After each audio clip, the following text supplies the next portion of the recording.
Welcome to the Nobles Nido and welcome to another weekly meal prep where I, as a working mom, try to make my weeknight life easier by going ahead and making all of our meals or at least prepping them all. And today is going to be a little mixture of both. I have a handful of things that I'm making in their entirety today and then a couple of things that I'm going to prep. Because if I made them all today, A, my freezer doesn't have it, or my fridge doesn't have enough room, and B, it would drive me insane. So today we are going to make in its entirety a kale and crispy potato salad that I'm gonna take for lunch throughout the week. We're gonna make a ton of mashed potatoes because I found a recipe from Simple Home Edit where she makes a ton of mashed potatoes and then she freezes them and pulls them out as needed. And I think that's a really good idea for my family. And I have a ton of recipes this month that require mashed potatoes. So we're gonna do that. And then I'm gonna make a creamy garlic chicken to go with those mashed potatoes. And I'm making a pastini recipe for dinner tonight. And then I'm gonna prep the vegetables for a green chicken chili that we're gonna make this week, and sausage and homemade onion gravy that we're gonna make this week also. I've cleaned my kitchen. I've got my latte, which is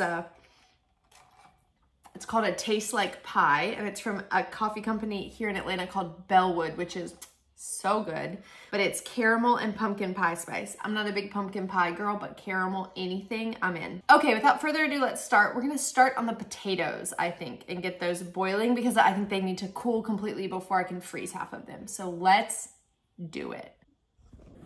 And I should let you know that voiceover Sarah is going to take over because we will be unleashing our children from their naps in just a few minutes and it will be loud.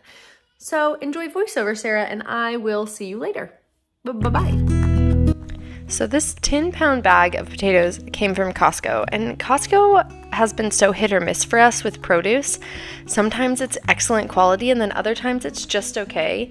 And our entire produce haul that we bought during October just wasn't that great. These potatoes were really thin-skinned and some of them had some bad spots, but we just cut those off and they were totally fine.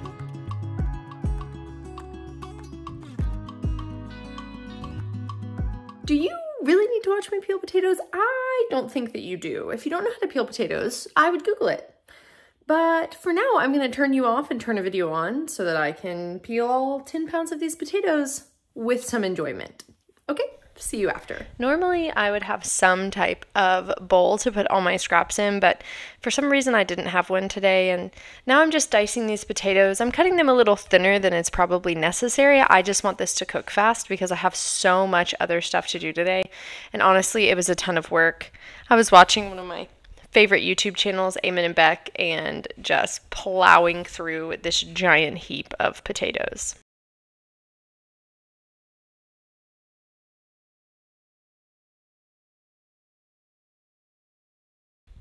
Now, when I finally get around to rinsing these, I go ahead and fill the whole pot up, and then I strain that water off just to take away some of the starch so it makes a better mashed potato. And then I just refill it up again and add some salt. I was a little nervous because I realized I don't have a potato masher. We don't make a lot of mashed potatoes around our house, and typically when we do, it's a small enough portion that I can just use a fork. So I was a little nervous, but I ended up using my KitchenAid, and it was messy, but totally fine. They weren't gummy or anything like that. So now I'm just working on prepping some veggies for some dinners that we're going to have throughout the week. I'm not making all of those dinners because then I would have been cooking like 6 dishes and that's a little much for me. So instead what I'm doing to make things easier is I'm just making them pretty much dump and go by chopping all the veggies so that I can literally just throw everything in the pot when I get home, and then it's a lot easier, and then I'm not dealing with the cleanup from the veggies and all that stuff. I always store the garlic separate. It's really funny. I guess I didn't wash this container really well after the garlic, and so I filled it with some chocolate granola to take as a snack for work, and I started eating it the other day, and I was overpowered with garlic flavor, and so it was like garlic chocolate granola. Honestly, it was disgusting. I'm forever cutting my onions last because then the cutting board, I don't have to use it again. I actually do think I use this one multiple times. I can't remember, but the cutting board holds on to the onion juice and it just continues to sting my eyes. Yes, I have onion goggles, but I don't like wearing them. They're uncomfortable and honestly stupid. So my husband bought them for me as a serious gift, but I more view them as a gag gift. So I don't wear my onion goggles.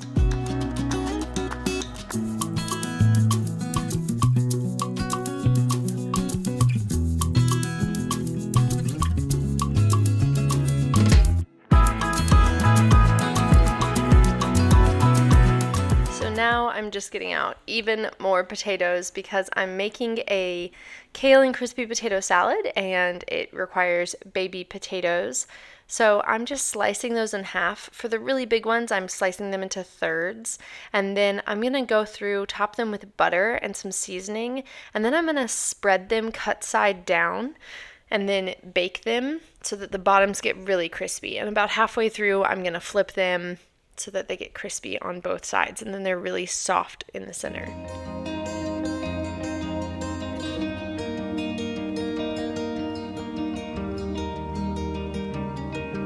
So after all that work, I'm just taking a cake break. This was a cake I had made, dark chocolate, strawberry filling, and an Earl Grey whipped cream. It was so good. And now finally my potatoes are done boiling, so I'm just straining that off. And whew, it was a lot of potatoes. I have a pretty big KitchenAid, but it still was just mounding, and I was a little nervous about how this was going to work. I was just thinking through it here, and rightfully so, it was a mess, but it all ended up working out just fine. And sometimes you just got to make a mess to make it work. So all the butter, oh God, all the butter. I wasn't thinking about how hot this metal was going to be, and so this thing was searing hot, and so I was trying to carry it over really careful. I was, scraping down the beater, and it was flaming hot. It was very painful, but didn't end up with any burns, just a little bit of bruised pride, but it was all fine. And these mashed potatoes turned out so good, as did these crispy potatoes. Apparently, we're just really potato heavy this week. Maybe not the healthiest thing, but it was delicious. And the salad for this, oh, y'all, it was so good. Would highly recommend making it. Keep in mind, all the recipes will be linked down below. And so I just took the majority of those mashed potatoes, spread them out on a sheet, wrapped it up, popped it in the freezer, and then I can just kind of break off whatever I need when I'm ready to use mashed potatoes. And I'm also just pre-portioning some mashed potatoes so that we have some to get us through the week, because we have multiple recipes that require mashed potatoes. All right, so we are about halfway done with prep, and I'm gonna take a break because when Hurricane Helene came through Georgia, she took down some of our limbs, and she took down a really big one in the front yard. So we as a family are gonna go take care of it, aka watch Dad cut it up, and then we are going to help haul it to the back. And then we'll get back to meal prep. So brief intermission, and then we will be back. Golly, I love these kids so much. They have the best time trying to help out Mom and Dad. Honestly, it was such a slower process with them, but it was so worth it. Even the baby joined in. So here I am just pulling apart the kale. I'm about to wash it. That's why I have the salad spinner out. But I'm just breaking it up into bite-sized pieces. I used 2 bunches and just rinsed it in my salad spinner. I love this thing. I went for so long without having one, and now I just couldn't imagine. I use it for so many things. And then I'm just portioning this out into 2 containers, and this is how I took it to work. And one container got me through 3 days, and one container got me through 2 days. But I'm doing something different than the recipe here. I'm massaging the kale. I just looked up a simple recipe for massaging kale with salt, olive oil, a little bit of lemon, and I just think it makes the kale so much more tender. I actually like kale in general. I like eating raw kale. It's not one of those things that I'm not one of those people that forces myself to eat it, but I do think that massaged kale is a little bit more delightful. And then I'm working with fennel, and I'm picking off all of the fronds that look good. Overall, not all of them did. And then I'm dicing up those fronds, honestly just a rough chop, and adding that to the salad. And then I'm cutting up the bulb into thin slices. I do end up washing that along with some parsley. and putting that on the salad as well. And this is the base for that crispy potato and kale salad, and it had so much good flavor. And then you top it with some roasted nuts, which I had a bag of roasted nuts that I snack on anyways. They're unsalted. So I just chop those up and then add Parmesan, lots of extra Parmesan, and oh my goodness, the salad was so good. It's got like a shallot vinaigrette with it as well. Again, linked below, would highly, highly recommend making it. And here's just that dressing. It's like mustard and shallots, a little bit of soy sauce, maple, oil, you know, all the good stuff. I'm going to take a minute to take care of all these dishes, and then the last thing we have to do is make the creamy garlic chicken and the pastini. So this creamy garlic chicken we were supposed to make the night before, but we ended up having an impromptu hang with some friends, and I knew that I could go ahead and make this, and Bryson could take it for work, or we could just have it as another option for dinner. So it was just a really simple dusting. You go ahead and you kind of like pan fry the chicken in a tiny bit of oil, so it's not true frying, but you add all of your spices in with the flour, and that just makes the chicken so flavorful. And so I heated up olive oil, and butter, but I would probably suggest using a higher temp oil like avocado would probably be better. And then I was butterflying the chicken breast, but I'm just so bad at this. This is, for whatever reason, I'm just incapable of doing this well. So it's always a fight. And so then I'm just pan frying them, getting them nice and browned on the outside. You do want them to cook through, so I'm just letting them cook through. I do temp everything when it comes to chicken. I temp everything. I bleach everything when I'm done. Chicken is just one of those things that I don't like to mess around with being undercooked. This giant roll of plastic wrap from Costco has to be one of my favorite things. This thing, I bought this for Christmas cookie baking last year, which is a huge thing we do around here. Stay tuned if you're interested. But it is the best. I love it. It's so nice. And I worked in a bakery for a while, so I was really used to using big rolls like this. And so it feels almost more natural to me than the littler plastic containers. So to finish off the creamy garlic chicken sauce, we're going to throw some butter into the pan that cooked the chicken, add in our garlic, let that saute, add some chicken stock and some heavy cream, and it just kind of comes together as this very good, very like yummy, creamy sauce. It was so, so, so easy. My kids, they're so cute. They just want to eat their whole faces. Anyways, you also add some Dijon mustard, and yeah, it's just delicious. So I ended up slicing the chicken and plating this up in our lunchbox containers. So I'll show you a picture of that in just a little bit. But shortly after I finish this sauce, I get working on the pastini, which is like a very tiny, tiny pasta. It's not like orzo or anything like that. But it's so good, and you just boil it in chicken stock. You add some garlic and some Parmesan. It's really like a cacio e pepe, but with these tiny little pasta pearls. And this is homemade sourdough, and I'm just spreading a butter mixture that's got garlic powder, onion powder, some Parmesan, salt, and pepper in it.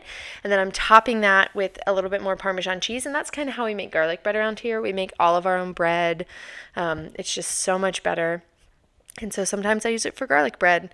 So throwing that pasta in and stirring it around, and you just let it boil and go. It was such an easy recipe. I honestly got it off Instagram, which I don't use a lot of those recipes, but this one was really, really great. And then you just plate it up with some extra Parmesan and a couple pieces of toast, and boom, you have dinner. Here is that creamy garlic chicken. There is sauce, it's just underneath. And here is that salad completed at work one day. And so now we're on to the week, and this is how I just wanted to show you how I use up those vegetables that I've chopped. So here I'm making a green chicken chili, and I'm just taking those vegetables, stirring them up. I've diced up some, honestly, my chicken thighs were frozen. I forgot to thaw them, but it worked out totally fine. Chicken thighs are so forgiving. And I'm throwing in a can of beans and some spices, some green peppers, and yeah, it was so good. It does take salsa verde, which I think is such a good flavor bomb. And then we always top it with sour cream, cheese, avocado if we have it. It's a great meal. And then for the last one, this is the bangers and mash that I'm making. I had all those onions sliced just using my cast iron. I start by adding a bunch of flavor to the pan by sauteing those sausages. And I mean so much flavor. Like things were tasting like sausage for weeks after, okay? It just really flavored the pan. So they're fully cooked, but I'm letting them get really seared. And if you know anything about my channel and you watch the October grocery haul, you know we paid way too much money for these sausages. So the kids are actually getting mac and cheese because we are not sharing these expensive sausages. So once those have a nice sear on them, I'm adding in the onions. I'm doing like a pseudo caramelization. It's not a full caramelization. And then we're making a gravy and serving it up with some mashed potatoes. So y'all, this is going to be it for this video. Thank you so much for tuning in. If you like content like this, please consider liking and subscribing. And we will catch you next time. Okay, bye-bye.